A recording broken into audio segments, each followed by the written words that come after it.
नमस्कार, आप देखना शुरू कर चुके हैं लाइव सिटीज को। मेरा नाम अभिषेक है। तिरहुत स्नातक उपचुनाव में बंशीधर बृजवासी शिक्षक नेता पहले राउंड से ही आगे थे और अब अंतिम फैसला आ गया है, अंतिम निर्णय आ चुका है और बंशीधर बृजवासी जो शिक्षक नेता हैं उनकी जीत हुई है। 10,900 से अधिक वोटों से शानदार जीत दर्ज की है, सभी प्रत्याशियों को धूल चटा दी है।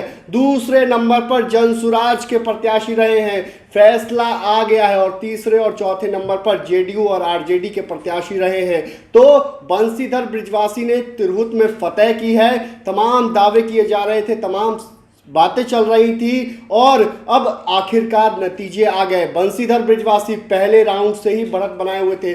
प्रथम वरीयता में बंशीधर बृजवासी ने शानदार बढ़त बनाई थी और 10,000 से अधिक बढ़त थी और उसी बढ़त को सेकंड वरीयता में भी बरकरार रखा और अब जीत दर्ज की है। जीत दर्ज करने के बाद उन्होंने साफ साफ कहा कि हम संघर्ष के रास्ते पर चलते हैं और संघर्ष करेंगे, आगे भी संघर्ष करेंगे और किसी को रौंदा नहीं जा सकता है, शिक्षकों को रौंदा नहीं जा सकता है।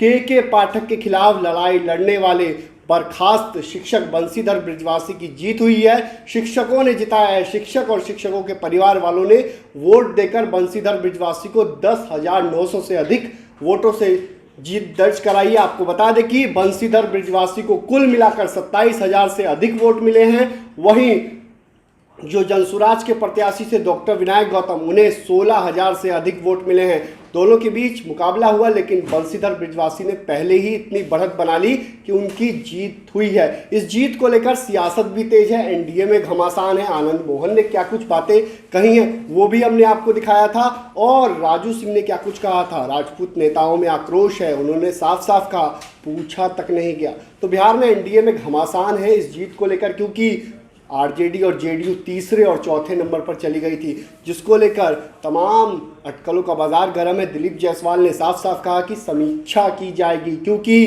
बिहार उपचुनाव में 4 सीटों पर जो पहले उपचुनाव हुए थे एनडीए की शानदार जीत हुई थी, लेकिन तिरहुत में एनडीए तीसरे या चौथे नंबर पर चली गई। तो भारी नुकसान झेलने को मिला है और अब जो बंशीधर बृजवासी की जीत हुई है उसके बाद वहाँ पटाखे फूट रहे हैं। शिक्षकों में काफ़ी खुशी दिखाई दे रही है, शिक्षक नाच रहे हैं, गा रहे हैं, वो तस्वीरें भी हम आपको दिखाएंगे। लेकिन शिक्षकों में काफ़ी उत्साह देखने को मिल रहा है, क्योंकि के पाठक के कई आदेशों के खिलाफ बंशीधर बृजवासी ने लड़ाई लड़ी थी। के पाठक के खिलाफ लंबी लड़ाई लड़ी गई थी और मोगैम्बो तक शब्द का प्रयोग किया गया था, लाठी और वितरण भी किया गया था। आपको पता है कि किस तरीके से फिर बंशीधर बृजवासी पर एफआईआर होती है और बंशीधर बृजवासी को बर्खास्त करने की अनुशंसा की जाती है, जिसके बाद मड़वा निकाय के द्वारा उन्हें बर्खास्त किया जाता है, जिसके बाद वो चुनाव लड़ते हैं और ऐतिहासिक जीत दर्ज किया। बंशीधर बृजवासी है, शिक्षक नेता है बंशीधर बृजवासी, सभी को धूल चटाकर शानदार जीत दर्ज किए। तो बने रहिए लाइव सिटीज के साथ, हमारे यूट्यूब चैनल को सब्सक्राइब करिए, फेसबुक पेज को लाइक करिए। धन्यवाद।